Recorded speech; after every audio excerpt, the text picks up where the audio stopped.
Hi friends, ఈ వీడియోలో మనం 2021లో విడుదలైన లాబ్రియా అనే టీవీ సిరీస్ ఎక్స్ప్లెనేషన్ ని చూడబోతున్నాం. సడన్ గా ఓ రోజు ఒక సిటీలో ఒక పెద్ద భూకంపం వచ్చి అతి లోతైన ఒక పెద్ద సింక్ ఏర్పడుతుంది. ఇది ఒక నార్మల్ లోయ అయినా పర్వాలేదు, బట్ అన్ఫార్చునేట్లీ కాదు. పాస్ట్ కి ప్రెసెంట్ కి మధ్య ఏర్పడ్డ ఒక టైం పోర్టల్. ఇందులో పడ్డ వాళ్ళంతా స్ట్రైట్ గా 12,000 సంవత్సరాల ముందు నాటి కాలంలో వెళ్లి ఇరుక్కుంటారు. అక్కడ అంతరించిపోయిన జంతువులతో పోరాడుతూ బ్రతకడానికి కష్టపడుతున్న వాళ్ళు. ఇటు ప్రెసెంట్ లో ఇది ఒక్క టైం పోర్టల్ మాత్రమే కాదు, ఇలాంటిది ప్రపంచం చుట్టూ చాలా టైం పోర్టల్స్ ఓపెన్ అవుతున్నాయని తెలుసుకున్న గవర్నమెంట్ వాటితో వచ్చే న్యాచురల్ డిసాస్టర్స్ ని ఆపడానికి ప్రయత్నించే మధ్యలో మన హీరో గతంలో ఇరుక్కున్న తన ఫ్యామిలీని కాపాడడానికి చేసే ప్రయత్నాలు ఆఖరికి అతను వాళ్ళని కాపాడుకోగలుగుతాడా లేదా అనే స్టోరీని ట్విస్ట్ల మీద ట్విస్ట్లతో చాలా డిఫరెంట్ గా మీరు ఎక్స్పెక్ట్ చేయలేని రీతిలో చెప్పేది ఈ సిరీస్ స్టోరీ లైన్. ఇంకా లేట్ చేయకుండా ఫుల్ స్టోరీ ఏంటో చూసేద్దాం.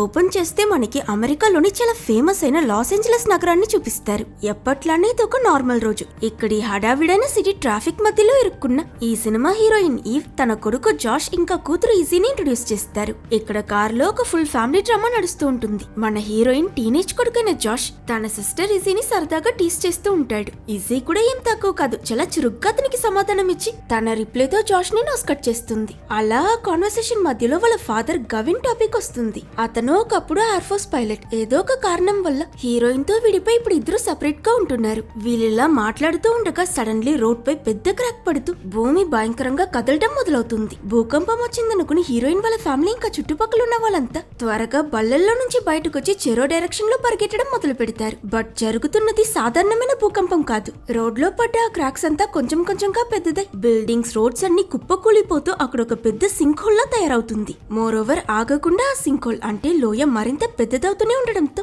ఆల్రెడీ జరుగుతున్న గందరగోళం మరింత పెరుగుతుంది. హీరోయిన్ తన పిల్లలిద్దరినీ తీసుకుని తమ ప్రాణాలు కాపాడుకోవడానికి పరిగెడుతూ ఉంటే దారి మధ్యలో జాష్ ఒక చిన్న పిల్ల ఒంటరిగా పడిపోయడం చూసి మంచి మనసుతో తనని కాపాడడానికి వెళ్తాడు. బట్ అన్ఫార్చునేట్లీ అతని కిందున్న గ్రౌండ్ కూడా కులిపోయి జాష్ ఆ లోయలో పడిపోతాడు. ఇలా తన కొడుకు పడిపోవడం చూసిన హీరోయిన్ ఏం ఫీల్ చేస్తుందో సపరేట్ గా నేను మీకు చెప్పనక్కర్లేదు. పాపం దేని గురించి ఆలోచించకుండా జాష్ ని కాపాడడానికని పరిగెడుతూ వెళ్ళిన ఈమె కూడా పొరపాటున గ్రౌండ్ బ్రేక్ అయి ఆ సింకోల్లోనే పడిపోవడం చూసి వెంటనే ఈజీ వెళ్లి తన చెయ్య పట్టుకుని హీరోయిన్ ని పైకి తీసుకురావడానికి ప్రయత్నిస్తుంది. కానీ ఆల్రెడీ ఈ ఎడ్జ్ లో ఉండడం చాలా డేంజర్. అందులోనూ ఇంకా మరి కొంతసేపు లేట్ చేస్తే ఈజీ కూడా తనతోనే పడిపోయే ప్రమాదం ఉందని ఆలోచించిన హీరోయిన్ ని నువ్వెలా అయినా బ్రతకాలి ఈజీ, అమ్మ నేను చాలా ప్రేమిస్తున్నానని చెప్పి తన చెయ్యొతులేసి జారి అతి లోతైన ఆ లోయలో పడిపోతుంది. ఇదే టైంలో మనకి మరోవైపు ఈ సినిమా హీరో అయిన గ్యావిన్ ని ఇంట్రడ్యూస్ చేస్తారు. గ్యావిన్ పాస్ట్ లో జరిగిన ఏదో ఒక విషయం వల్ల సఫర్ అవుతున్నాడు. నేను ముందే చెప్పినట్టు ఇతను ఒక మాజీ పైలట్. కొన్ని సంవత్సరాలకి ముందు జరిగిన ఒక స్ట్రేంజ్ ప్లేన్ యాక్సిడెంట్ తరువాత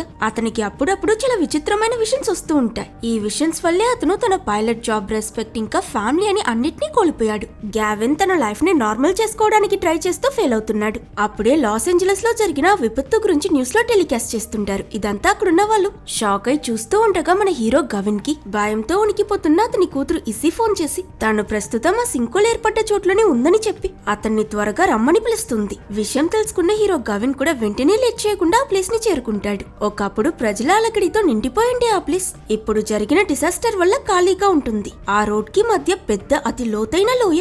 లోపల నుంచి పొగ బయటకొస్తూ చూడ్డానికే చాలా డేంజరస్ గా కనిపిస్తుంది. గవిన్ ని చూడగానే ఇసి పరిగెడుతూ వచ్చి అతన్ని హక్ చేసుకుంటుంది. భయపడకు ఇసి, నానొచ్చేసా కదా అని తండ్రి ఓదారుస్తూ ఉండగా వీళ్ళంతా అక్కడ ఒక నమ్మలేని ఆశ్చర్యమైన సీన్ ని చూస్తారు. ఈ హిస్టరీ బుక్స్ లో మనం చదివే ఆ అంతరించిపోయిన పాతకాలపు నాటి విచిత్రమైన పక్షులు ఆ లోయలో నుంచి ఎగురుతూ బయటకొస్తాయి. కానీ అక్కడ అందరికన్నా ఎక్కువ షాక్ అయింది ఎవరో తెలుసా? మన హీరో గవిన్. ఎందుకంటే ఈ బర్డ్స్ ని అతను ఇంతకు ముందే చూస్తున్నాడు, ఇంకెక్కడో కాదు అతనికొచ్చే విజువల్స్ లో. ఇక్కడ కట్ చేస్తే మరోవైపు మనకి హీరోయిన్ నీవ్ ని చూపిస్తారు. అంత పెద్ద సింకోల్లోకి పడ్డా కూడా తన ఇంకా ప్రాణాలతోనే ఉంది. మెలకు వచ్చి కళ్ళు తెరిచి చుట్టూ తన సరౌండింగ్స్ ని చూసిన తను కంటికి కనిపించే అంత దూరం చుట్టూ ఆ చోటంతా చెట్టు, గడ్డి, మొక్క తప్ప వేరేం కనిపించకపోయేసరికి ఇదేంటిది సిటీ బయటకు వచ్చేసానా ఏంటి అని కన్ఫ్యూజ్ అవుతుంది. అందులోనూ తలెత్తి పైకి చూస్తే ఆకాశంలో స్ట్రేంజ్ అయిన ఒక పచ్చని లైట్ మెరవడం గమనించిన ఈవ్ తన సింకోల్లో పడ్డప్పుడు ఇలాంటిదే ఒక పచ్చటి లైట్ చూసినట్టు గుర్తు తెచ్చుకుంటుంది. ఈ టైంలోనే మనకి ఆ ప్లేస్ ని అలా జూమ్ అవుట్ చేస్తారు. అప్పుడు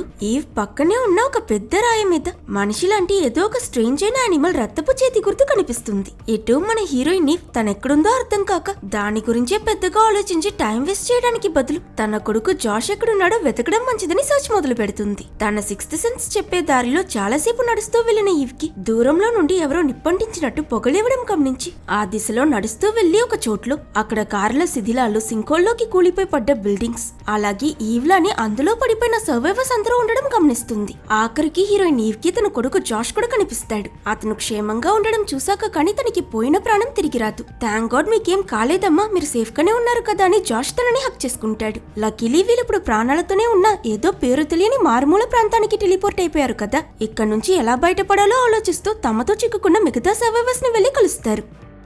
వాళ్ళలో అందరినీ ఒకటి చేసి శామ్ అనే ఒక కామైన డాక్టర్ అతని కూతురు రైలీతో కలిసి గాయపడ్డ అందరికి ఫస్ట్ ఎయిడ్ ఇంకా ట్రీట్మెంట్ చేస్తాడు. అలాగే డాక్టర్ శామ్ అక్కడున్న సర్వైవర్స్ అందరినీ చూసి మనం ఇంకా ఎన్ని రోజులు ఇక్కడే ఉండాల్సి వస్తుందో తెలియదు కాబట్టి ఎందుకైనా మంచిది ఇక్కడ మనకి దొరికే ఫుడ్ ఇంకా వాటర్, అలాగే అవసరమైన బేసిక్ నెసెసిటీస్ ఏం దొరికినా అన్నిటినీ తీసుకొచ్చి ఒక చోట పోగు చేయండి. ఇలాంటి సిచ్యువేషన్స్ లో అందరం కలిసి ఉంటేనే మన సర్వైవల్ కి మంచిదని స్పీచ్ ఇవ్వడంతో డాక్టర్ చెప్పేది కూడా నిజమే కదా అని అందరూ ఒప్పుకుని క్రాష్ అయిన ప్లేస్ లో వాళ్ళకి దొరికిన ఫుడ్ మొత్తాన్ని తీసుకొచ్చి ఒక చోట్ల చేరుస్తారు. ఇక్కడ ఈ స్టోరీలోని ఇంపార్టెంట్ క్యారెక్టర్స్ ఎవరో చూసేద్దాం. ముందు చెప్పినట్టు డాక్టర్ శామ్ ఇంకా అతని కూతురు రైలీ, తను కూడా ఒక మెడికల్ స్టూడెంట్. ఈ అబ్బాయి పేరు స్కాట్, ఒక ఆర్కియాలజిస్ట్. త్వరలోనే రియల్ లైఫ్ లో దేనికి ఉపయోగపడని ఇతని యూస్లెస్ నాలెడ్జ్ వీళ్ళ టీమ్ కి చాలా ఉపయోగపడబోతుంది. ఈ లేడీ ఒక స్ట్రిక్ట్ అయిన పోలీస్ ఆఫీసర్, కానీ తన కొడుకు లూకస్ ఎవరిని నమ్మని ఒక డ్రగ్ డీలర్. ఇద్దరు సిస్టర్స్, అక్క వెరోనికా ఇంకా షాక్ వల్ల ఎవరితోనూ మాట్లాడకుండా సైలెంట్ గా ఉండే చెల్లి లిల్లీ. అండ్ ఫైనలీ ఈయన పేరు టై, చాలా దయగల వ్యక్తి, కానీ ఏదో ఒక కారణం వల్ల ఎవరితోనూ మింగలవ్వకుండా ఒంటరిగా ఉంటాడు. ఫుడ్ కోసం వెతుకుతున్నప్పుడు హీరోయిన్ ఇంకా తన కొడుకు జాష్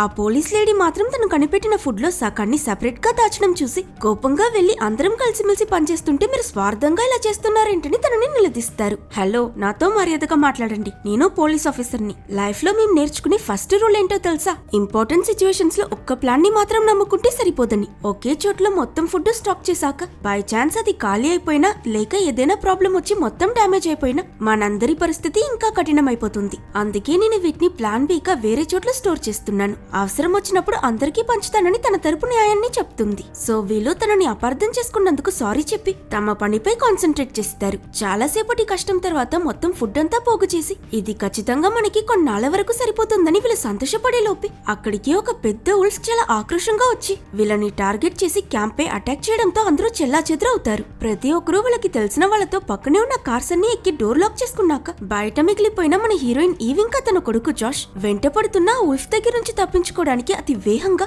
దాగవడానికి ఖాళీ కార్ ని వెతుక్కుంటూ పరిగెడతారు. ఇంతలోనే అక్కడికి అలాంటిది ఇంకో ఉల్ఫ్ కూడా వచ్చేస్తుంది. వీళ్ళిద్దరూ ఎలాగోలా జస్ట్ మిస్ లో ఒక బస్ కిందకు వెళ్లి దాగుని తప్పించుకుంటే పాపం ఇంకో వ్యక్తి మాత్రం అన్ఫార్చునేట్లీ ఆ ఉల్ఫ్ కి దొరికిపోతాడు. అది అతన్ని కొరుకుతూ అక్కడి నుంచి అడవిలోకి ఈడ్చుకు వెళ్లిపోతుంది. ఆ మిగిలిన మరో ఉల్ఫ్ అయితే హీరోయిన్ కొడుకు జాష్ పై అటాక్ చేసి అతన్ని కొరికి చంపి తినేస్తుందన్న సమయానికి లక్కీలీ టై ఒక గన్ తీసి ఆ ఉల్ఫ్ ని షూట్ చేసి జాష్ ని కాపాడతాడు. కానీ దురదృష్టం ఏంటంటే జాష్ బాగా ఇంజూర్ అయి ఉంటాడు. అతన్ని ఆ ఉల్ఫ్ కొరికేసి ఉండడం వల్ల త్వరగా అతని మీద యాంటీబయోటిక్స్ యూస్ చేయకపోతే జాష్ ఇన్ఫెక్షన్ అయి చనిపోతాడని డాక్టర్ శామ్ హీరోయిన్ కి ఇన్ఫార్మ్ చేస్తాడు. ఈ బ్యాడ్ న్యూస్ విని భయపడ్డ హీరోయిన్ ని ఆ సింకోల్లో ఒక అంబులెన్స్ కూడా పడిందన్న విషయం గుర్తు తెచ్చుకుని వీళ్ళ దగ్గర చెప్పడంతో డాక్టర్ శామ్ అతని కూతురు రైలీకి గాయపడ్డ జాష్ ని చూసుకోమని చెప్పి హీరోయిన్ ఇంకా టైతో పాటు ఆ అంబులెన్స్ ఎక్కడ పడిందో దాన్ని వెతుకుతూ బయలుదేరుతుంది. అట్ ద సేమ్ టైం బయట లాస్ ఏంజలస్ లో ఆ సింకోల్ ని గవర్నమెంట్ అండర్టేక్ చేస్తారు. సోఫియా అనే సైంటిస్ట్ మీడియా ప్రజలందరికీ ఆ సింకోల్ ఎంత లోతైనదో మేము తెలుసుకోవడానికి ప్రయత్నిస్తున్నాం,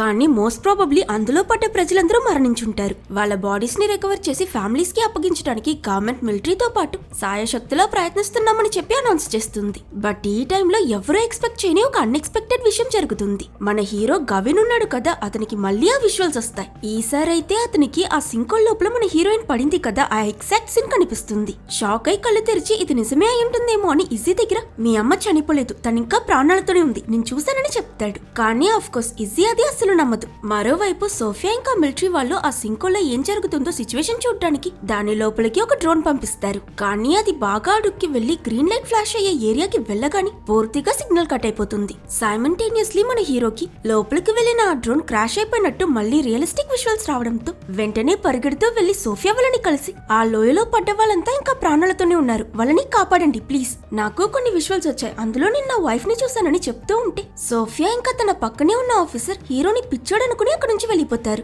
ఇలా తన కూతురుతో సహా ఎవరూ అతన్ని నమ్మకపోయేసరికి హీరో అతను చెప్పిందంతా నిజమని ప్రూవ్ చేయడానికి అతని విషయంలో ఆ రక్తపు చేతి గుర్తున్న ఆ రాక్ ని చూశాడు కదా, ఆ రాక్ ఎక్కడుందో దాన్ని వెతుకుతూ వెళ్తాడు. అక్కడ పూర్తిగా ఉద్రేకంతో తవ్వడం మొదలుపెట్టి ఫైనలీ అక్కడి నుంచి ఒక ఉంగరం బయటకు తీస్తాడు. హీరోయిన్ ఈవ్ ఆ సింకుల్లో పడ్డప్పుడు తన చేతికున్న ఈ రింగ్ కింద పడిపోయి ఉంటుంది. ఇది తన భార్య ఉంగరమే అని షాక్ అయిన అతను వెంటనే దాన్ని ఈజీకి చూపిస్తే ఫైనలీ తను ఇన్నేళ్లుగా తన తండ్రి ఆ విజువల్స్ గురించి చెప్పిందంతా నిజమే అని అర్థం చేసుకుంటుంది. ఇటువైపు హీరోయిన్ ఈవ్ డాక్టర్ శామ్ ఇంకా టై ఆ అంబులెన్స్ ఎక్కడ పడిందో వెతుకుతూ అడవిలో కొండల మధ్య తిరుగుతూ ఉంటారు. ఫైనలీ ఆ రోజు రాత్రి బాగా చీకటి పడ్డాక వీళ్ళకి ఆ అంబులెన్స్ కనిపిస్తుంది. లోపలికి వెళ్లాలని తన డోర్ ఓపెన్ చేస్తున్నప్పుడు హీరోయిన్ ఈ లాస్ ఏంజలస్ లో హాలీవుడ్ అనే అక్షరాలతో ఒక మౌంటైన్ ఉంటుంది కదా, సేమ్ ఆ డోర్ మీద ఉన్న అదే కొండే వీళ్ళకి ముందుండడం చూసి అంటే మనం ఇంకా లాస్ ఏంజలస్ లోనే ఉన్నామా, కానీ అంత ఫేమస్ అయిన ఈ ప్లేస్ ఏదో పాస్ట్ లో ఉన్నట్టు ఖాళీగా ఇంత అండర్ డెవలప్డ్ గా ఉందేంటని షాక్ అయిపోతుంది. అంబులెన్స్ లోకి వెళ్ళాక వీళ్ళు పనికొచ్చే మెడిసిన్స్ అంతా తీసుకుని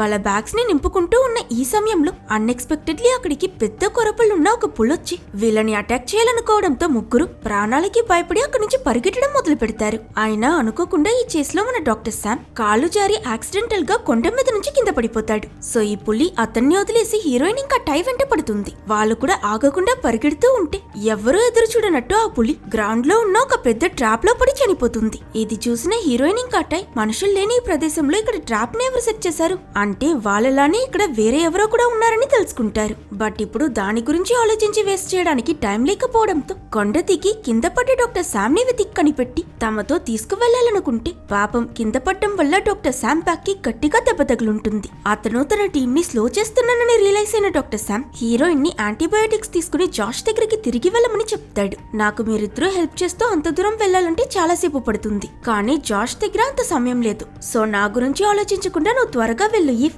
నేను టైం మెల్లగా వెనకాలే వస్తామని అతను చెప్పడంతో సరే అని తన కొడుకు ఎంతైనా ప్రాణాపాయంలో ఉన్నాడు కదా, హీరోయిన్ ఈవ్ త్వరగా అక్కడి నుంచి క్యాంప్ కి పరిగెట్టడం మొదలు పెడుతుంది. ఇక్కడ వీళ్ళిద్దరూ ఒంటరిగా ఉన్న సమయంలో డాక్టర్ శామ్ టే దగ్గర మీ కళ్ళల్లో నాకు బ్రతకాలన్న హోపే కనిపించట్లేదు, ఏదైనా ప్రాబ్లమా ఉంటే నాతో చెప్పండి, కుదిరితే హెల్ప్ చేస్తానని అంటాడు. అప్పుడు టే తనకి టెర్మినల్ క్యాన్సర్ ఉందని, లాస్ట్ స్టేజ్ అవ్వడం వల్ల ట్రీట్మెంట్ ఇచ్చినా అతను ఎక్కువ రోజులు బ్రతకడని తన కథ చెప్తాడు. అది విన్న డాక్టర్ శామ్ కి బాధ అనిపిస్తుంది. ఇక్కడ వీళ్ళిద్దరూ ఇలా కూర్చుని మాట్లాడుతూ ఉండగా అటువైపు ఆ డ్రగ్ డీలర్ లూకస్ వెళ్తూ వీళ్ళని చూసి టైకి డాక్టర్ శామ్ ని వాళ్ళ క్యాంప్ కి తీసుకురావడానికి హెల్ప్ చేస్తాడు. ఇంకో పక్క మనకి క్యాంప్ లో ఉన్న సిస్టర్స్ వెరోనికా ఇంకా లిల్లీని చూపిస్తారు. పెద్దక్క వెరోనికా మౌనంగా ఉన్న లిల్లీ దగ్గర ఎవరితోనూ మాట్లాడుకు, నా కోసం ఇక్కడే వెయిట్ చేయని చెప్పి ఒక వెపన్ రెడీ చేసుకుని అడవిలోకి వెళ్లడానికి సిద్ధపడుతుంది. అది చూసిన ఆర్కియాలజిస్ట్ ఎక్కడికి వెళ్తున్నావు, ఈ ప్లేస్ డేంజరస్ అని తెలుసు కదా అని అంటే వెరోనికా నిన్న వుల్ఫ్ అడవిలోకి ఒక అతన్ని ఈడ్చుకు వెళ్లిపోయింది కదా, ఆయన మరెవరో కాదు మా నాన్న, ఆయన చనిపోయినా నేను అతని బాడీని అలా జంతువులు తినేస్తాయని వదిలేయలేను కదా, అందుకే నేను ఆయన బాడీని తీసుకురావడానికి వెళ్తున్నానని చెప్తుంది. అది విన్న ఆర్కియాలజిస్ట్ తనపై జాలి కలిగి అయితే నేను కూడా నీతో వస్తా, ఏదైనా డేంజర్ వస్తే అప్పుడు నీకు తోడుగా ఇంకో మనిషి ఉంటారు, ఒకరికి ఒకరం సహాయం చేసుకోవచ్చని వెరోనికాతో పాటు ఆ అడవిలోకి వెళ్తాడు. అలా వీళ్ళు వెరోనికా తండ్రిని వెతుకుతూ చాలా దూరం నడుస్తూ వెళ్తారు. అప్పుడు ఆర్కియాలజిస్ట్ స్కాట్ ఒక చోట్లో చాలా క్యామెల్స్ ముందు పెట్రోల్లో నల్లగా ఏదో ఉంటుంది, దానిలోకి పరిగెట్టడం చూసి వెళ్తే మునిగి చేస్తాయని మధ్యలోకి దూరి వాటిని డైవర్ట్ చేస్తాడు. ఆ తరువాత అక్కడ నుంచి ఇంకొంచెం దూరం నడిచి ఫైనలీ వీళ్ళు వెరోనికా వాళ్ళ నాన్న శవాన్ని కనిపెడతారు. కానీ ఇక్కడ ట్విస్ట్ ఏంటో తెలుసా, ఆయన శవాన్ని ఎవరో చేతి గుర్తుల రాళ్లతో చేసిన ప్లేస్ మధ్యలో పడేసుంటారు. ఇది చూసి వీళ్ళిద్దరూ కన్ఫ్యూజ్ అయిన వెరోనికా అక్కడ ఒక గొయ్య తవ్వి చనిపోయిన తన తండ్రిని పాతి పెడుతుంది.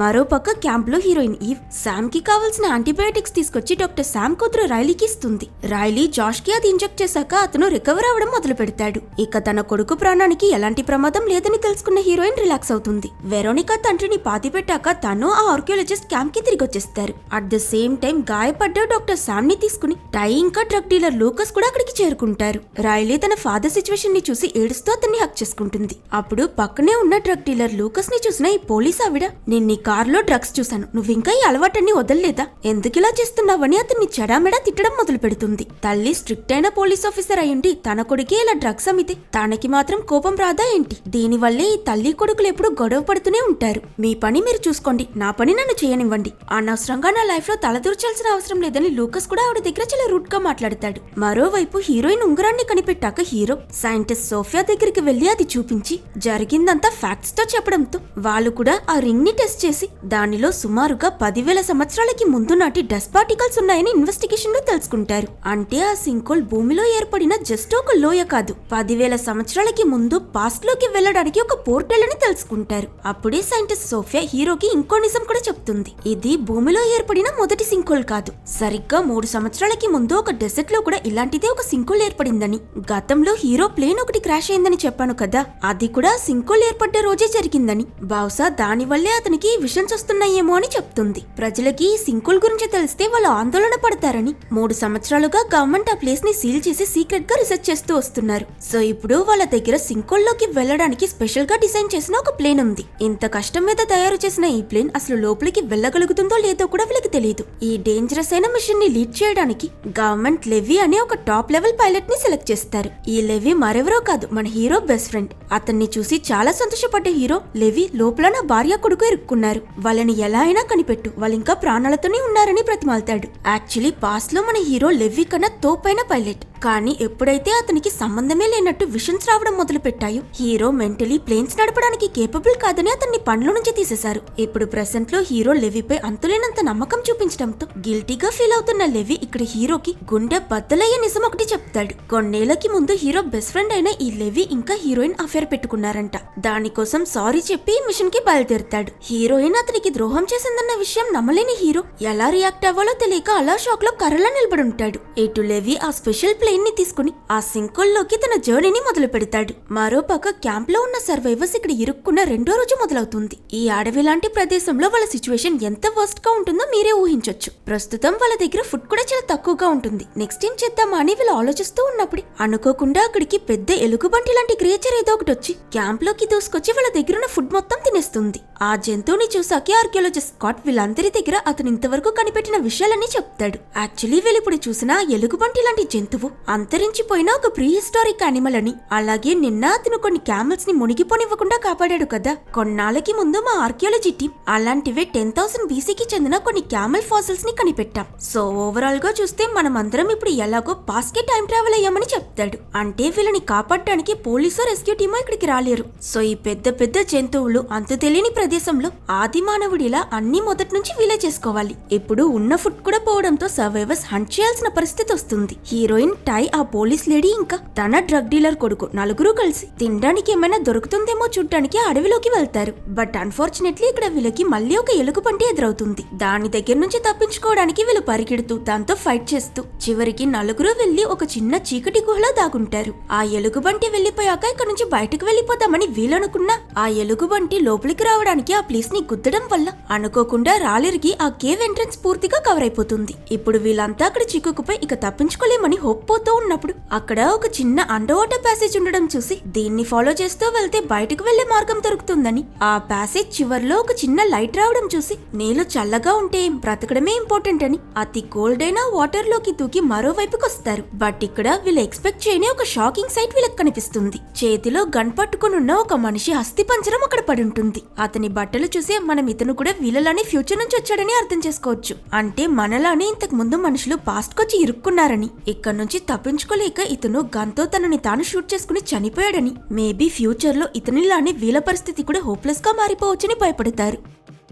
ఇటు రెస్క్యూ మిషన్ స్టార్ట్ అయింది కదా, ఆ సీన్ ని చూపిస్తారు. లెవీ స్ట్రైకర్ అనే అడ్వాన్స్డ్ ప్లేన్ ని ఆ షైనింగ్ గ్రీన్ పోర్టల్ లోకి నడుపుతాడు. బయటున్న గవర్నమెంట్ అఫీషియల్ సైంటిస్టులందరూ బాగా టెన్షన్ తో ఉంటారు. ఇప్పటి వరకు అంతా వీళ్ళు ప్లాన్ చేసినట్టే జరుగుతుందని వీళ్ళు సంతోషపడే లోపే పోర్టల్ లోకి వెళ్లిన ప్లేన్ తో అన్ని కనెక్షన్స్ కట్ అయిపోతాయి. డిఫెన్స్ టీం లెవీ ఇంకా అతని క్రూ మెంబర్స్ మొత్తం చనిపోయారనుకుంటారు. కానీ వాళ్ళకి తెలియని విషయం ఏంటంటే లెవీ మాత్రం అవతల వైపుకి సేఫ్ గా రీచ్ అయ్యాడు. అతను ప్రాణాలతోనే ఉన్నాడు, కానీ అతని ప్లేన్ డ్యామేజ్ అయిపోయి ఉంటుంది. ఇటు క్యాంప్ లో ఉన్న సర్వైవర్స్ ఆ ప్లేన్ ఆకాశం నుంచి క్రాష్ అవ్వడం చూస్తారు. మేబీ వాళ్ళని కాపాడడానికి రెస్క్యూ టీం వచ్చిందేమో అనుకుని అక్కడున్న అందరి మనసులోనూ చిన్న హోప్ మొదలవుతుంది. హీరోయిన్ ఈవ్ గాయపడ్డ తన కొడుకు జాష్ తో మరికొందరిని టీమ్ గా ఫామ్ చేసుకుని ఆ క్రాష్ అయిన ప్లేస్ ని వెతుకుతూ వెళ్తుంది. ఇక్కడ ప్లేన్ పూర్తిగా డిస్ట్రాయ్ అయిపోయి ఉంటుంది. మెటల్ వైర్లన్నీ చెత్తలా పడుంటాయి. కానీ లెవీ ఇక్కడికి రావడం మొత్తం ఏం వేస్ట్ కాదు. అతను తీసుకొచ్చిన కొన్ని సప్లైస్ వీళ్ళకి చాలా ఉపయోగపడబోతున్నాయి. వాటిలో వీళ్ళకి అత్యవసరమైన ఫుడ్ ఇంకా ఒక వర్కింగ్ రేడియో కూడా ఉంటుంది. అలాగే లెవీ హీరోయిన్ కోసం ఒక మెసేజ్ తీసుకొస్తాడు. దాని ద్వారా హీరో పిచ్చివాడు కాదు, అతను చూసే ఇల్యూషన్స్ అంతా నిజమని, వీళ్ళు సింకోల్లో పడ్డాక వీళ్ళకేం జరుగుతుందో అతనికి విషన్స్ వస్తున్నాయని, తనని జాష్ ని కాపాడమని అతను తనని ప్రాధేయపడ్డాడని జరిగిందంతా చెప్తాడు. మరోపక్క లాస్ ఏంజలస్ లో మళ్ళీ ఒక పెద్ద భూకంపం వస్తుంది. ఈసారి అది మొత్తం సిటీ అంతా కుదిపేసి అంత బలంగా ఉండడంతో అందరూ ఆందోళన చెందుతారు. హీరో నెక్స్ట్ గవర్నమెంట్ ఏం చేయబోతున్నారో తెలుసుకోవడానికి సైంటిస్ట్ సోఫియా ఆఫీస్ కి వెళ్తే అక్కడ తన నీడ కూడా కనిపించదు. ఏమైందో తను ఎక్కడికి వెళ్ళిందో అక్కడ పనిచేసి ఒక ఆఫీసర్ దగ్గర అడిగితే సోఫియా లీవ్ తీసుకుని వెకేషన్ కి వెళ్ళిందని, తను ఎక్కడుందో ఎవరికీ తెలియదని ఆ వ్యక్తి చెప్తాడు. అప్పుడు సోఫియా ఆఫీస్ డెస్క్ మీద అతని ఫోటోతో ఒక ఫైల్ ఉండడం చూసిన హీరో ఏంటదా అని పూర్తి ఫైల్ చదివాకే అతనికి తెలుస్తుంది. అందులో లాస్ ఏంజలస్ లో వీళ్ళు చూసిన ఆ సింకోల్ యాక్చువల్లీ 4th ఈవెంట్ అని రాసింటుంది. అంటే ఆల్రెడీ ఇలాంటివే చాలా సింకోల్స్ ఫామ్ అయ్యాయన్నమాట. అలాగే ఈ ఫైల్లో అతనికి రెబేకా అనే ఇంకో సైంటిస్ట్ ఇన్ఫర్మేషన్ కూడా కనిపిస్తుంది. తను 3 సంవత్సరాలకి ముందు ఆ డెసర్ట్ లో ఏర్పడ్డ ఆ సింకోల్ పై రీసెర్చ్ చేసిన సైంటిస్ట్. కానీ అంత పెద్ద పొజిషన్ లో ఉన్న తను ఏదో ఒక కారణం చేత కొన్నేళ్లకి ముందు తన జాబ్ వదిలేసింది.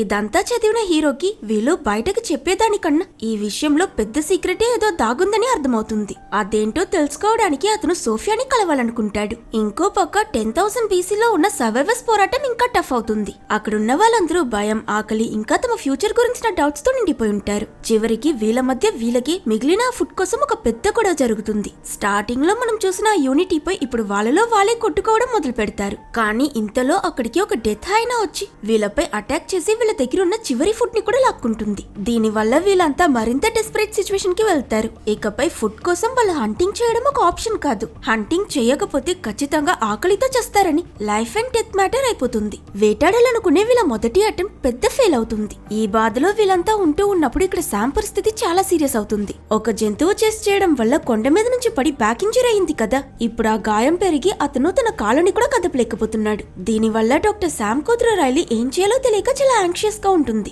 డాక్టర్ శామ్ నొప్పిలో విలవిలలాడిపోతున్నాడని తెలుసుకున్న ఆర్కియాలజిస్ట్ డ్రగ్ డీలర్ లూకస్ అతని కార్ డిక్కీలో దాచిపెట్టిన డ్రగ్స్ తీసుకువెళ్లి రైలీకిచ్చి దీనితో మీ నాన్న నొప్పి తగ్గించొచ్చేమో చూడని అంటాడు. సో రైలీ ఆ రోజు ఆ డ్రగ్స్ యూస్ చేసి వాళ్ళ నాన్న అన్కాన్షియస్ అయ్యాక అతనిపై ఒక సివియర్ ఆపరేషన్ చేసి ఆయన్ని కాపాడుతుంది. ఈ ఆపరేషన్ సక్సెస్ఫుల్ గా పూర్తయ్యాక డాక్టర్ శామ్ కి కూడా అతని కాల స్పర్శ తిరిగొస్తుంది. కట్ చేస్తే నెక్స్ట్ సీన్ లో మనకి ఆ డ్రగ్ డీలర్ లూకస్ అతను తన కార్ టిక్కీలో దాచిపెట్టిన డ్రగ్స్ మొత్తం కనిపించకుండా పోవడం చూసి అవి చాలా కాస్ట్లీ కాబట్టి ఎవరు తీసారా అని టెన్షన్ పడుతుంటాడు. రాత్రి భోంచేస్తున్నప్పుడు రైలీ ఆర్కియాలజిస్ట్ కాట్ కి మీరు డ్రగ్స్ ఇచ్చినందుకు థ్యాంక్ యూ, మీ వల్లే నేను మా నాన్నని కాపాడుకోగలిచానని అతనితో మాట్లాడడం పక్కనే ఉన్న డ్రగ్ డీలర్ వినిస్తాడు. ఈ విషయం తెలియక ఆర్కియాలజిస్ట్ ఏమో పర్వాలేదు ఇందులో ఏముంది, ఇదంతా చాలా చిన్న విషయం, మోరోవర్ నాకు కూడా ఆ డ్రగ్స్ ఒక కార్ టిక్కీలో దొరికాయి, నీకు కొంచెం ఇచ్చానా, మిగతా అంతా తీసుకువెళ్లి అడవిలో ఎక్కడ పాతి పెట్టాను, ఇప్పుడు ఎక్కడ పాతి పెట్టానో గుర్తు రావట్లేదని నవ్వుతుంటాడు. ఇంకో పక్క మన హీరో ఏమో తన ప్రశ్నలకి సమాధానం తెలుసుకోవడం కోసం ఆ సైంటిస్ట్ సోఫియా ఇప్పుడు ఎక్కడికి వెళ్ళిందో తెలుసుకోవడానికి ట్రై చేసి అతను ఆ ఫైల్లో రెబేకా అనే ఇంకో సైంటిస్ట్ గురించి చదివాడు కదా, మేబీ సోఫియా ఆమెని కలవడానికి వెళ్ళుంటుందేమో అని అనుమానించి డైరెక్ట్ గా ఆవిడ అడ్రస్ కనిపెట్టి ఇంటికి వెళ్తాడు. అండ్ ఇతను ఎక్స్పెక్ట్ చేసినట్టు సోఫియా కూడా డాక్టర్ రెబేకాతోనే ఉంటుంది. అండ్ ఇక్కడ ట్విస్ట్ ఏంటంటే ఇద్దరు లేడీస్ వీళ్ళింటి అండర్ గ్రౌండ్ లో ఒక పెద్ద సీక్రెట్ ఫెసిలిటీని నడుపుతూ ఉంటారు. ముందుగా సోఫియా అక్కడ పని వదిలేసి ఇక్కడికెందుకు వచ్చేసిందంటే లెవీ స్పెషల్ ప్లేన్ ఆ పోర్టల్ లోకి వెళ్ళాకి మళ్ళీ ఎల్ఏలో పెద్ద భూకంపం వచ్చింది కదా, మేబీ అతను వెళ్లి ఆ పోర్టల్ ని డిస్టర్బ్ చేయడం వల్ల ఇలా జరుగుతుందని అనుమానించిన గవర్నమెంట్ లోపల పడ్డ వాళ్ళని రెస్క్యూ చేసే ప్లాన్ ని ఆపేశారు. అందుకే ఇక అక్కడ తనకి పని లేదని సోఫియా ఇక్కడికి వచ్చేసింది. ఇప్పుడు రెబేకా ఇంకా సోఫియా ఈ సీక్రెట్ రీసెర్చ్ బేస్ లో నెక్స్ట్ ఏం చేయబోతున్నారో వాళ్ళ ప్లాన్ ఏంటనే దాన్ని హీరోకి చెప్తారు. యాక్చువల్లీ 3 సంవత్సరాలకి ముందు ఆ డెసర్ట్ లో సింకోల్ పడ్డప్పుడు దానిపై డాక్టర్ రెబేకా, సోఫియా ఇంకా వాళ్ళ టీం రీసెర్చ్ చేశారు. ఆ రీసెర్చ్ లో భాగంగా వాళ్ళ టీం మెంబర్స్ చాలా మందిని ఆ పోర్టల్ లోకి పంపించారు కూడా. దాని వల్లే వీళ్ళకి ఆ గ్రీన్ లైట్ లోకి వెళ్తే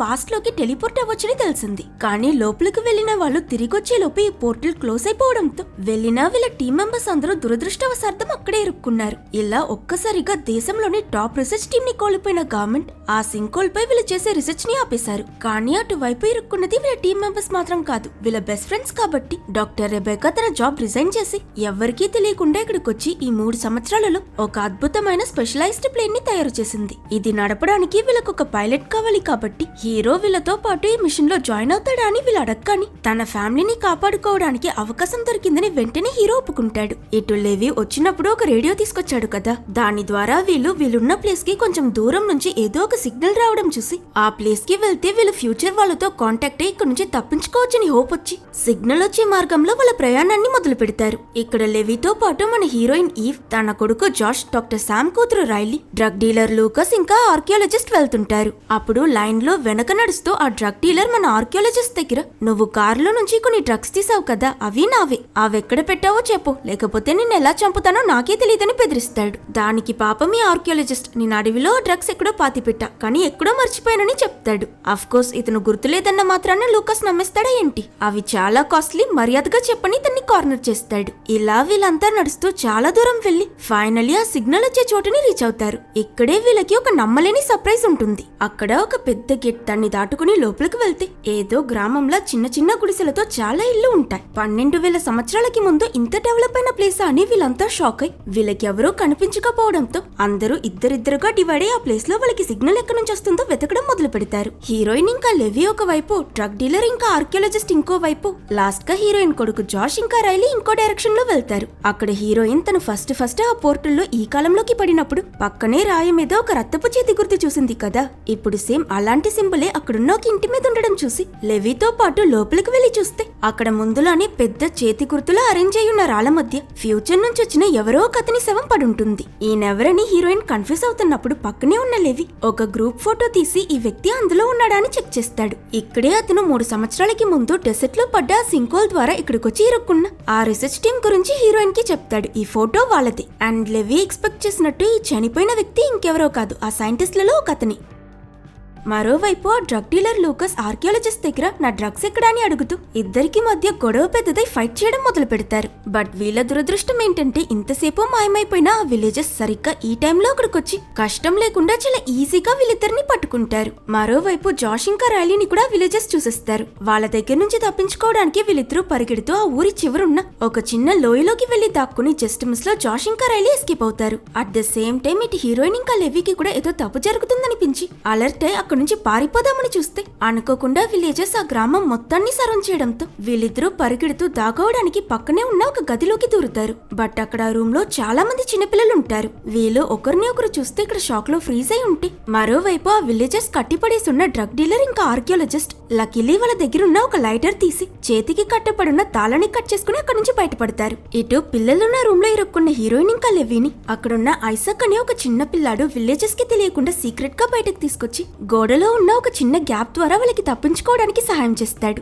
అయినా ఇంతలోనే ఆ విలేజెస్ కూడా అక్కడికి చేరిపోతారు. వాళ్ళలో ఒక ముసలైన ఆరోస్ వదిలే వీళ్ళిద్దరిని షూట్ చేసి చంపేయాలనుకుంటే సడన్ గా అక్కడికి ఫారా అనే లేడీ వచ్చి వీళ్ళిద్దరిని వదిలేయమని వాళ్ళకి చెప్తుంది. తనే ఈ ట్రైబ్ కి లీడర్ అనుకుంటా. తన మాట వినగానే ఆ విలేజెస్ కూడా వాళ్ళని ఏం చేయకుండా వదిలేస్తారు. ఇంకో పక్క సర్వైవర్స్ ఉండే క్యాంప్ లో ఆ అక్క వెరోనికా తన చెల్లెలు లిల్లీని కొట్టి ఎవరితోనో మాట్లాడనివ్వకుండా మిగతా సర్వైవర్స్ నుంచి ఆ చిన్న పిల్లని ఐసోలేట్ చేయడం చూసినట్టాయి. ఇతను ఒక సైకాలజిస్ట్ కాబట్టి లిల్లీకి ఏమైందో అని వెళ్లి తనతో మాట్లాడటం మొదలు పెడతాడు. బట్ టైకేం తెలుసు పాపం, ఇక్కడే అతనికి ఒక షాకింగ్ నిజం తెలియబోతుంది. ఫస్ట్ టైం నోరు తెరిచిన లిల్లీ టై దగ్గర యాక్చువల్లీ వెరోనికా నా అక్కే కాదు, తను తన తండ్రి కొన్ని సంవత్సరాలకి ముందు నన్ను కిడ్నాప్ చేసేశారు, వాళ్ళు క్రిమినల్స్ అని చెప్తుంది. సరిగ్గా అక్కడికి వచ్చిన వెరోనికా లిల్లీ టైతో మాట్లాడటం చూసి అంటే తను తన సీక్రెట్ చెప్పేసిందన్న విషయం అర్థం చేసుకుని క్రిమినల్ కదా కాబట్టి భయపడి అక్కడి నుంచి అడవిలోకి పారిపోతుంది. ఆ పోలీస్ ఆవిడ టై తనని కనిపెట్టడానికి ట్రై చేస్తారు, కానీ తను ఎస్కేప్ అయిపోతుంది. కట్ చేస్తే ఆ గ్రామ ప్రజల నుంచి తప్పించుకున్న హీరోయిన్ లెవీ ఇంకా మిగతా వాళ్ళు అడవి మధ్యలో రాత్రి ఒక చోట క్యాంప్ వేసుకుని స్టే చేస్తుంటారు. హీరోయిన్ ఇక్కడ హీరోని మిస్ అవుతూ తన ఫీలింగ్స్ అన్నిటినీ ఒక లెటర్ లో రాస్తూ ఉంటుంది. At the same time levy అతను తీసుకొచ్చిన కమ్యూనికేషన్ డివైస్ తీసి ఎవరితోనైనా కాంటాక్ట్ అవ్వగలదేమో అని ప్రయత్నిస్తూ ఉంటాడు. ఇతని అదృష్టం బాగుండి నిజంగానే ఆ డివైస్ ఇంకొకరితో కనెక్ట్ అవుతుంది. లైన్ యొక్క మరోవైపు డయానా అనే సైంటిస్ట్ ఉంది. తను ఆ డెసర్ట్ పోర్టల్ నుంచి పాస్ట్ కి వచ్చి ఇరుక్కున్న రీసెర్చ్ టీమ్ లో ఒక మెంబర్. ఆమె ఇంకా ప్రాణాలతోనే ఉంది. అలాగే ఆమె దగ్గర వాళ్ళ టీం ఇక్కడికి వచ్చిన ప్లేన్ కూడా ఉంటుంది. పాతదైనా దానిలో వీళ్ళకి లెవీ ప్లేన్ ని రిపేర్ చేయడానికి కావాల్సిన వస్తువులన్నీ ఉంటాయి. దానిలో వీళ్ళంతా మళ్ళీ ఇంటికి తిరిగి వెళ్లిపోవచ్చని తెలిసాక అందరూ చాలా సంతోషపడతారు. హీరోయిన్ ఇంకా levy, Josh, drug dealer, archaeologist ఇంకా రైలీ వీళ్ళ నలుగురిని సర్వైవర్స్ ఉన్న క్యాంప్ కి వెళ్లి అక్కడ వాళ్ళ కోసం వెయిట్ చేయమని చెప్తారు. వీళ్ళిద్దరూ మాత్రం డయానాని వెతుక్కుంటూ తను చెప్పిన లొకేషన్ కి వాళ్ళ ప్రయాణాన్ని మొదలు పెడతారు. బయట హీరో, రెబెకా ఇంకా సోఫియా వీళ్ళ ముగ్గురు ఇంప్లిమెంట్ చేయాలనుకుంటున్న రెస్క్యూ ప్లాన్ ఒక పెద్ద ప్రాబ్లమ్ ని ఫేస్ చేస్తుంది. వాళ్ళు తమ సీక్రెట్ సీక్రెట్ ప్లేన్ లో బయలుదేరబోతున్నప్పుడు గాలిలో ఒక అన్ఆథరైజ్డ్ ప్లేన్ ని చూసిన గవర్నమెంట్ వాళ్ళని ఆపుతారు. యాక్చువల్లీ ప్రజల మధ్య భయం పెరగనివ్వకుండా ఉండడానికి గవర్నమెంట్ ఇప్పటికీ ఆ సింకోల్ గురించిన ఎలాంటి ఇన్ఫర్మేషన్ ని బయటకు వెళ్ళనివ్వట్లేదు. వెంటనే ఆగిపోండి, లేదంటే మిమ్మల్ని ఆపడానికి మీ ప్లేన్ ని షూట్ చేయడానికి కూడా మేము మొహమాట పడమని వాళ్ళు అనౌన్స్ చేయడంతో సైంటిస్ట్ రెబాకా మాత్రం మీరేం చేసుకుంటారో చేసుకోండి అన్నట్టు ప్లేన్ నడుపుతున్న హీరో దగ్గర నేను నీకు చాలా విషయాలు చెప్పాలనుకుంటున్నాను, కానీ దానికి ఇప్పుడు సమయం లేదు. ఏం జరిగినా నువ్వు జూలై 16, 1988 అదే నీ డెస్టినీలో చాలా ముఖ్యమైన రోజు, ఈ డేట్ ని మాత్రం మర్చిపోకని చెప్పి ప్లేన్ డోర్ ఓపెన్ చేసి ఆ సింకోల్ లోకి దూకిస్తుంది. హీరో మిషన్ ని అబార్ట్ చేసి ప్లేన్ ని ల్యాండ్ చేయగానే పోలీసులు వచ్చి అతన్ని అరెస్ట్ చేస్తారు. ఆ తర్వాత సైంటిస్ట్ సోఫియా ఇంకా అతని కూతురు ఇజీ అతనికి బెయిల్ ఇచ్చి బయటకు తీసుకొస్తారు. హీరో వీళ్ళ దగ్గర రెబెకా అతనికి చెప్పిన ఆ డేట్ గురించి చెప్పి ఆ డేట్ కి అతనికి మధ్యన సంబంధం ఏంటో తెలుసుకోవడానికి వాళ్ళ దగ్గర సహాయం అడుగుతాడు. హీరోకి హెల్ప్ చేయడానికి సోఫియా కూడా ఒప్పుకుంటుంది. సరిగ్గా ఈ సమయంలోనే వీళ్ళకి ఒక ఆర్కియాలజీ సైట్ లో నుంచి ఏదో ఫోన్ కాల్ రావడంతో అక్కడికి వెళ్లి ఏమైందో వీళ్ళని ఎందుకు పిలిచారో అడిగితే 12,000 సంవత్సరాలకి ముందు హీరోయిన్ హీరో కోసం రాసిన ఆ లెటర్ ని వీళ్ళిప్పుడు కనిపెట్టుంటారు. అందులో తను హీరో గురించి తన ఫీలింగ్స్ తో పాటు పాస్ట్ కి ప్రెసెంట్ కి మధ్య గేట్ లా పనిచేసి ఆ గ్రీన్ కలర్ పోర్టల్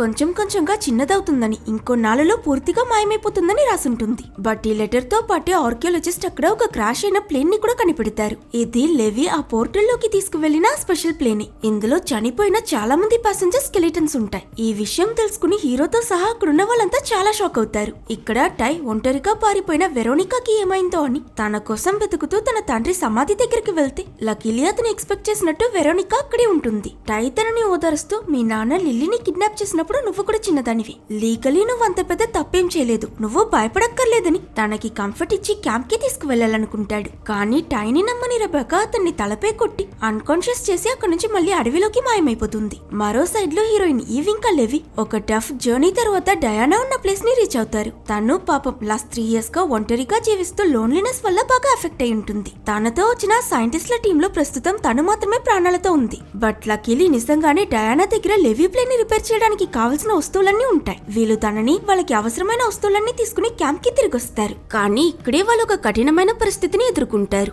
ఈ ప్లేన్ లో కేవలం కొంతమందికి మాత్రమే స్పేస్ ఉండడం వల్ల సర్వైవర్స్ మధ్య ఎవరు వెళ్లాలో డిసైడ్ చేసుకునే విషయంలో మనస్పర్ధలు వస్తాయి. ఎవరు ఇంటికి తిరిగి వెళ్తారు, ఎవరు ఇక్కడే మిగిలిపోతారో అనే విషయంలో మొత్తం వీళ్ళంతా డివైడ్ అయిపోతారు. గొడవ లేకుండా దీన్ని ప్రశాంతంగా సాల్వ్ చేయడానికి లాటరీ తీయడమే ఒకే మార్గం అని డిసైడ్ అయి తప్పించుకుని తమ ఆప్షన్ ని లక్కీ వదిలేస్తారు. ఫైనలీ లాటరీ గెలిచిన కొంతమందిలో హీరోయిన్ కొడుకు జాష్ ఇంకా డ్రగ్ డీలర్ లూకస్ కూడా ఉంటారు. కానీ లూకస్ ఆ డ్రగ్స్ లేకుండా తిరిగి వెళ్లడానికి ఇష్టపడకుండా నువ్వది ఎక్కడ పాతావో చెప్పని స్ట్రేట్ గా ఆర్కియాలజిస్ట్ ని అడవిలోకి తీసుకువెళ్తాడు. వీళ్ళు అజ్జాపై అతను చెప్పిన ప్లేస్ ని తవ్వి లక్కీలీ అక్కడ ఒక బాక్స్ ని కూడా కనుగొంటారు. లూకస్ కి తన డ్రగ్స్ ఏ దొరికాయి అనుకుంటే ఇక్కడే ట్విస్ట్. ఆ పెద్ద బాక్స్ ఫుల్ గా ఉన్నది డ్రగ్స్ కాదు, అమెరికన్ సివిల్ వార్ కాలం నాటి గోల్డ్ బిస్కెట్స్. ఇవి ఇక్కడున్నాయంటే వీళ్ళలానే సివిల్ వార్ టైంలో కూడా మనుషులు ఈ పాస్ట్ కి వచ్చి ఇరుక్కున్నారన్న విషయం తెలుసుకున్న వీళ్ళు షాక్ అవుతారు. ఇటు లెవి ఇంకా డయానా ఎలాగో ఒకలా ప్లేన్ ని సిద్ధం చేసేస్తారు. అది విని సర్వైవర్స్ అంతా కొత్త హోప్ తో సంతోషపడుతున్న ఈ సమయంలోని సడన్లీ ఆకాశంలో ఉన్న గ్రీన్ పోర్టల్ లో నుంచి ఒక డ్రోన్ వచ్చి పడుతుంది. ఏంటని వీళ్ళంతా దాని దగ్గరికి వెళ్లి చూస్తే అందులో హీరో మాట్లాడుతున్న ఒక వీడియో ప్లే అవుతుంది. ఆ మెసేజ్ లో అతను మీరు రిపేర్ చేయడానికి ట్రై చేస్తున్న ఆ ప్లేన్ క్రాష్ అయిపోతుంది, దానిలో ఎక్కి మీరు ప్రెసెంట్ కి తిరిగి రావాలని ప్రయత్నిస్తే అందరూ చనిపోతారు, సో ప్లీజ్ అక్కడే ఆగండి, మిమ్మల్ని కాపాడడానికి నేను ఏదైనా ఒక మార్గం కనిపెట్టొస్తానని హీరో వాళ్ళకి ప్రామిస్ చేస్తాడు. హీరో ఇలా మెసేజ్ పంపించాడంటే మేబీ ఫ్యూచర్ లో ఖచ్చితంగా ఏదైనా జరుగుండొచ్చని హీరోయిన్ ఇంకా ఆ పోలీస్ లేడీ అతన్ని నమ్ముతారు. కానీ అక్కడున్న మిగతా వాళ్ళెవరూ హీరో చెప్పింది వినిపించుకోకుండా ఈ పాతకాలం నుంచి ఎస్కేప్ అవ్వాలన్న డెస్పరేషన్ లో అందులై వాళ్ళు ముందే నిర్ణయించినట్టు ఈ రోజు నైట్ ప్లేన్ లో తిరిగి వెళ్లాలని డిసైడ్ అవుతారు. ఇందులో జాష్ ఇంకా డ్రగ్ డీలర్ లూకస్ కూడా వాళ్ళ మదర్స్ కి ఎదురు తిరగడంతో ఎలా అయినా తమ పిల్లల్ని కాపాడుకోవాలని ఆలోచించిన ఈ తల్లులు లెవి ఇంకా డయానాని ఆపడానికి వాళ్ళని గన్స్ తో బెదిరిస్తారు. వాళ్ళ చేత గన్ని చూసిన డయానా షాక్ లో తన చేతిలో ఉన్న వెపన్ ని ఫైర్ చేస్తుంది. బట్ పొరపాటున ఆ బుల్లెట్ పక్కనే ఉన్న ప్లేన్ ఫ్యూయల్ ట్యాంక్ కి తగిలి అన్ఫార్చునేట్లీ దానికి నిప్పంటుకుంటుంది. దీని వల్ల ఈ police lady muscle memory activate అయి తాను కూడా షూట్ చేయడంతో బుల్లెట్ ఈసారి డయానాకి తగిలి తను చాలా తీవ్రంగా గాయపడుతుంది. అటు ప్లేను పోయింది, ప్లేన్ ని రిపేర్ చేయడానికి హెల్ప్ చేసిన సైంటిస్ట్ డయానా కూడా చనిపోయింది. ఇలా తాము తప్పించుకోవడానికి ఉన్న ఒక్క మార్గం కూడా నిప్పులో కలిసిపోవడం చూసిన సర్వైవర్స్ ఇదంతటికీ కారణమైన హీరోయిన్ ఇంకా పోలీస్ లేడీపై తిరగబడతారు. నువ్వు డయానానే చంపేశావంటే నెక్స్ట్ మమ్మల్ని చంపేయమన్న గ్యారంటీయే లేదు, సో మీరిద్దరూ ఈ క్యాంప్ వదిలి వెళ్లిపోండని వాళ్ళు చెప్పడం జాష్ ఇంకా లూకస్ కూడా వీళ్ళకి ఎదురుగా సర్వైవర్స్ వైపే మాట్లాడడంతో హీరోయిన్ ఇంకా పోలీస్ లేడీ చాలా బాధపడతారు. అందులోనూ లూకస్ అయితే ఏకంగా మా అమ్మని మాత్రం నమ్మకండి, తను చాలా డేంజర్, ఇప్పుడు డయానాని చంపినట్టు ఒక కాలంలో మా నాన్నని కూడా ఇలానే షూట్ చేసి చంపేసిందని మండే నిప్పులో పెట్రోల్ పోస్తాడు. అది విన్న సర్వైవర్స్ మరింత భయపడి వీళ్ళిద్దరిని వెంటనే ఆ క్యాంప్ నుంచి గెంటేస్తారు. సరిగ్గా ఈ సమయంలోనే ఒక స్నో స్ట్రామ్ కూడా మొదలవుతుంది. పోలీస్ లేడీ తనకు అవసరమైన వస్తువులు తీసుకుని అక్కడి నుంచి వెళ్లిపోతూ సరిగ్గా తన కొడుకు లూకస్ ఉన్న టెంట్ పై ఒక పోల్ ఇరిగి పట్టం చూసి ఆలోచించకుండా అతన్ని కాపాడడానికి తను కూడా లోపలికి దూకిస్తుంది. ఇది చూసిన సర్వైవర్స్ అందరూ కలిసి వాళ్ళని రక్షించడానికి ప్రయత్నిస్తారు. లోపల చీకటి ప్లేస్ లో ఇరుక్కున్న లూకస్ పానిక్ అటాక్ వచ్చి కష్టపడటం చూసిన ఆ పోలీస్ లేడీ అతనికి ఏం కాదని ధైర్యం చెప్తూ ఓదారుస్తూ ఉంటుంది. ఇక్కడే ఈ తల్లి కొడుకులు చాలా సంవత్సరాల తరువాత ప్రశాంతంగా కూర్చుని ఒకరితో ఒకరు మాట్లాడతారు. ఈ కాన్వర్సేషన్ లోనే ఆ పోలీస్ లేడీ తన కొడుకు దగ్గర మీ నాన్న కూడా నీలానే ఒక డ్రగ్ డీలర్, ఆయన పోలీస్ దగ్గర నుంచి తప్పించుకోవడానికి ఆ డ్రగ్ డీలింగ్ నిందంతా నీపై మోపేయాలని చూశాడు, అందుకే నిన్ను కాపాడడానికి మీ నాన్నని నేను ఎన్కౌంటర్ చేశానని తన వైపు స్టోరీని చెప్తుంది. ఫైనలీ అసలు నిజం తెలుసుకున్న లూకస్ ఇన్నేళ్ళగా తాను తన తల్లిని అపార్థం చేసుకున్నానని రియలైజ్ అయి ఆమెకి సారీ చెప్తాడు. ఇక్కడ వీళ్ళ మనసు పరిధులు తొలగుతున్న అదే సమయంలో బయట ఆ స్నో స్ట్రామ్ ఇంకా బలంగా పెరుగుతూ ఉంటుంది. ఫైనలీ సర్వైవర్స్ లోపల ఇరుక్కున్న వీళ్ళిద్దరిని కాపాడాక తుఫాను నుంచి తప్పించుకోవడానికి అందరూ వాళ్ళు దాగునే ప్లేసెస్ ని తయారు చేయడం మొదలు పెడతారు. మరోవైపు వెరోనికా కొట్టి వదిలేసిన టైని ఆ ట్రైబల్ లీడర్ అయిన ఫారా కనిపెడుతుంది. ఇతన్ని అక్కడ అలానే చనిపోవడానికి వదిలేయడానికి మనసు రాక ఆవిడ టైని తనతో పాటు తన కేవ్ కి తీసుకువెళ్తుంది. కొంచెం సేపు తరువాత టైకి మెలకు వచ్చి వీళ్ళిద్దరూ మాట్లాడటం మొదలు పెడతారు. అప్పుడే ఫారా వాళ్ళ ట్రైబ్ వాళ్ళు అవుట్ సైడర్స్ ని చూసి ఎందుకు భయపడుతున్నారు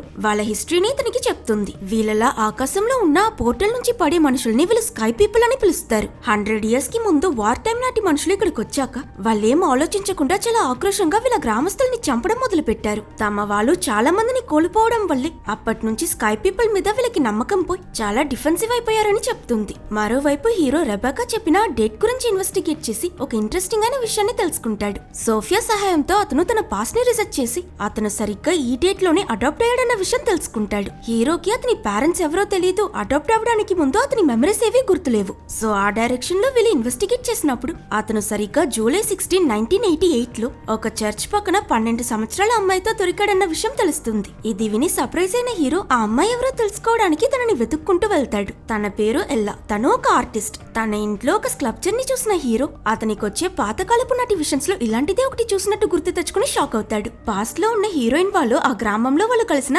ఐసాక్ అనే అబ్బాయిని మళ్ళీ కలుస్తారు. ఆ పిల్లాడు ఆడుకోవడానికని ఎవరికీ తెలియకుండా బయటకొచ్చి తప్పిపోయాడు. అది చూసిన హీరోయిన్ ఇంకా మిగతా వాళ్ళు ఐసాక్ ని తీసుకువెళ్లి అతని గ్రామానికి తిరిగి చేర్చాలనుకుంటారు. వీళ్ళు తప్పిపోయినా తమ పిల్లాడిని సేఫ్ గా తీసుకురావడం చూసి ఆ విలేజెస్ కూడా వీళ్ళంత చెడ్డవాళ్ళు కాదని అర్థం చేసుకుంటారు. ఈ ఐసాక్ ఇంకెవరో కాదు, వీళ్ళని బాణాలు వదిలి చంపాలనుకున్న ట్రైబల్ ఎల్డర్ మనవడు. టై ఫారా దగ్గర వాళ్ళు చెడ్డవాళ్ళు కాదని, ప్రస్తుతం వాళ్ళ దగ్గర తినడానికి తిండి కూడా లేకుండా చాలా కష్టపడుతున్నారని, కాబట్టి మాకు మీలా ఎలా బ్రతకాలో నేర్పించండి, మేం మీకు ఎలాంటి హాని తలపెట్టాలనుకోవట్లేదని అడగడంతో సరే అని ఫారా కూడా వాళ్ళకి తమ నాలెడ్జ్ నేర్పించడానికి ఒప్పుకుంటుంది. కానీ లెవి మాత్రం ఆ విలేజర్స్, అందులోనూ ముఖ్యంగా ఆ ఎల్డర్ పట్ల చాలా అనుమానంతో ఉంటాడు. సరిగ్గా ఈ సమయంలోనే ఆ చిన్నపిల్లాడు ఐసాక్ ని ఎవరో కిడ్నాప్ చేస్తారు. ఆ కిడ్నాప్ చేసిన వ్యక్తి ఇంకెవరో కాదు, అదే హీరోకి ఒక డేట్ గుర్తు పెట్టుకోమని చెప్పి ప్లేన్ నుంచి చంపేసింది కదా ఆవిడే. తను కూడా సక్సెస్ఫుల్లీ పాస్ ని చేరుకుంది. తాను ఆ విలేజ్ ఎల్డర్ ని ఎదుర్కొని నువ్వు నీ మనవడిని ఆపలేవు, అతని ఫుల్ఫిల్ చేయాల్సిన డెస్టినీ గురించి నీకు కూడా తెలుసు, సో అతన్ని వదిలే అని అనగాని ఈ పెద్దాయనికి కోపం వచ్చి తన మనవడిని కాపాడుకోవడానికి రెబెకాని కత్తితో పొడిచి గాయపరిచి ఆ పిల్లాడు ఐసాక్ ని తీసుకుని ఎవరికీ దొరకకూడదని అక్కడి నుంచి పారిపోతాడు. కట్ చేస్తే ఇటు హీరో అతనితో అడాప్ట్ అయిన ఎల్లా అనే అమ్మాయిని కలుస్తాడు. తనకి కూడా తన పాస్ట్ ఏమీ గుర్తులేదని చెప్తుంది. కానీ ఎప్పుడైతే ఆ సింకోల్ ఓపెన్ అయిందో అప్పటి నుంచి తనకి స్ట్రేంజ్ అయిన విషన్స్ వస్తున్నాయని చెప్తుంది. అలాగే తను అడాప్ట్ అయిన ఆ రోజు తనతో పాటు ఒక మ్యాప్ లా ఏదో ఉందని తను వీళ్ళకది చూపించగానే సోఫియా ఇంకా హీరో షాక్ అవుతారు. ఎందుకంటే ఈ మ్యాప్ లో ఇంతవరకు ఏర్పడ్డ సింకోల్స్ అన్ని టైం వైస్ మార్క్ చేయబడి ఉంటాయి. దాని ద్వారా నెక్స్ట్ సింకోల్ ఏ ప్లేస్ లో ఏర్పడబోతుందో లొకేషన్ తెలుసుకున్న వీళ్ళు అక్కడికి బయలుదేరతారు. ఈ టైంలోనే మన హీరోకి ఇంకో విషన్ వస్తుంది. ఆ విషన్ లో అతను ఈ విలేజ్ ఎల్డర్ తన మనవడు ఐసాక్ ని తీసుకుని పారిపోవడం కనిపిస్తుంది. ఒక చోట్లో ఆ ముసలాయన ఐసాక్ చేతికున్న కట్టు విప్పి అతని గాయాన్ని చూస్తాడు. బట్ సేమ్ అలాంటిదే ఒక గాయం తన చేతిలో కూడా ఉండడం చూసిన హీరో షాక్ అయి ఏదో గుర్తుకొచ్చి కళ్ళల్లో నీళ్లు తిరుగుతూ తిరిగి ఇస్సీ ఇంకా సోఫియాని చూసి ఒక మైండ్ బ్లాక్ అయ్యే విషయాన్ని చెప్తాడు. నాకు నా గతం ఏంటో తెలిసిపోయింది, నా అసలు పేరు ఐసాక్, నేను నిజానికి పాస్ట్ కి చెందిన వాడినని చెప్పగాని వీళ్ళిద్దరూ ఏం అర్థం కాక అలా ఫ్రీజ్ అయిపోతారు. మరోవైపు ఆ గ్రామంలో హీరోయిన్ లెవి ఇంకా ఫారా గాయపడ్డ రెబేకాకి ట్రీట్మెంట్ ఇచ్చాక మెలకు వచ్చి కళ్ళు తెరిచిన తను హీరోయిన్ దగ్గర ఆ చిన్న పిల్లాడు ఐసాక్ ఫ్యూచర్ కి వెళ్లడం చాలా ఇంపార్టెంట్, ఎందుకంటే అతని హీరో అని మొత్తం నిజాన్ని చెప్తుంది. ఈ రోజు రాత్రి ఇక్కడ నుంచి కొంచెం దూరంలో ఉన్న ఒక పర్వతంపై ఈ రోజు 1988 కి వెళ్లే ఒక చిన్న పోర్టల్ ఓపెన్ అవుతుంది. నువ్వు దానిలోకి ఐసాక్ కి పంపించకపోతే అతను ఫ్యూచర్ కి వెళ్ళడు, నిన్ను ప్రేమించి పెళ్లి చేసుకోవడం, నీ పిల్లలు పుట్టారు. అలాగే ఇక్కడున్న నీ కొడుకు జాష్ అలాగే కూతురు ఇజ్జీ కూడా మాయమైపోతారు. సో నువ్వు నీ పిల్లల్ని కాపాడుకోవాలనుకుంటే ఐసాక్ ని ఫ్యూచర్ కి పంపించాల్సిందే అని చెప్తుంది. హీరోయిన్ ఈ విషయాన్ని జాష్ కి చెప్పి వీళ్ళంతా ఐసాక్ ని వెతకడానికి చాలా కష్టపడతారు. ఫైనలీ ఆ ఎల్డర్ ని కనిపెట్టాక హీరోయిన్ తనెవరని దాన్ని ఎక్స్ప్లెయిన్ చేసి ఐసాక్ ఫ్యూచర్ కి వెళ్ళకపోతే ఇదిగో మీ మునిమనవడైన జాష్ కూడా చనిపోతాడని చెప్తుంది. ఈయన చాలా సింపుల్ గా నాకు తెలుసు కానీ నేను నా మనవడిని పంపించట్లేదని అంటాడు. అది విన్న హీరోయిన్ కి ఈయనకి ఫ్యూచర్ లో జరగబోయే విషయాలన్నీ ఎలా తెలిసాయో అర్థం కాదు. ఐసాక్ ని ఆ పెద్ద ఆయన దగ్గర నుంచి తీసుకోవడానికి వీళ్ళ మధ్య ఒక పెద్ద చేసే జరుగుతుంది. ఆ ఎల్డర్ మనుషులకి సర్వైవర్స్ కి మధ్య ఒక పెద్ద ఫైట్ జరిగి ఇందులో ఆ పోలీస్ లేడీతో సహా చాలా మంది చనిపోతారు కూడా. లూకస్ ఇప్పుడిప్పుడే దగ్గరైన తన తల్లి చనిపోవడం చూసి గట్టిగా ఏడుస్తాడు. సరిగ్గా ఈ సమయంలోనే క్యాంప్ లోకి ఇంకో కొరపల్లున్న ఒక పెద్ద పులి దూరి అందరిపై దాడి చేస్తూ ఆఖరికి ఆ ఎల్డర్ ని చంపబోతే జీపేసుకుని వచ్చి జస్ట్ మిస్ లో ఆయన్ని జాష్ కాపాడతాడు. దీనివల్ల మనసు మారిన ఆ పెద్దాయన కూడా విధిని మార్చలేనని అర్థం చేసుకుని వేరే దారి లేక వాళ్ళకి ఐసాక్ ని తీసుకువెళ్ళడానికి పర్మిషన్ ఇస్తాడు. ఆ పోర్టల్ ఆల్రెడీ ఓపెన్ అయిపోయి ఉంటుంది. ఇటు జాష్ ఇంకా ఇస్సి వాళ్ళ తండ్రి ఇంకా ఫ్యూచర్ కి ట్రావెల్ అవ్వలేదు కాబట్టి ఊపిరి తీసుకోవడానికి కష్టపడుతూ కొంచెం కొంచెంగా చనిపోతూ ఉంటారు. హీరోయిన్ ఆలస్యం చేయడానికి టైం లేదంటూ ఐసాక్ ని ఎత్తుకుని ఎంతో కష్టం మీద ఆ పర్వతం ఎక్కి పోర్టల్ క్లోజ్ అవ్వడానికి కొంచెం సేపటికి ముందు ఐసాక్ ని 1988 కి పంపించేస్తుంది. దీంతో ఇస్సి ఇంకా జాష్ కూడా నయమైపోతారు. సరిగ్గా అప్పుడే జాష్ రైలీతో పాటు లిల్లీ చేతిలో ఒక మ్యాప్ పట్టుకుని వచ్చి హీరోయిన్ ని చూసి సైంటిస్ట్ రెబెకా నా దగ్గర ఈ మ్యాప్ ని ఐసాక్ కి ఎలా అయినా చేర్చమని చెప్పిందని అంటే హీరోయిన్ ఐసాక్ ఆల్రెడీ వెళ్లిపోయాడు, ఆ పోర్టల్ క్లోజ్ అయిపోయిందని చెప్తుంది.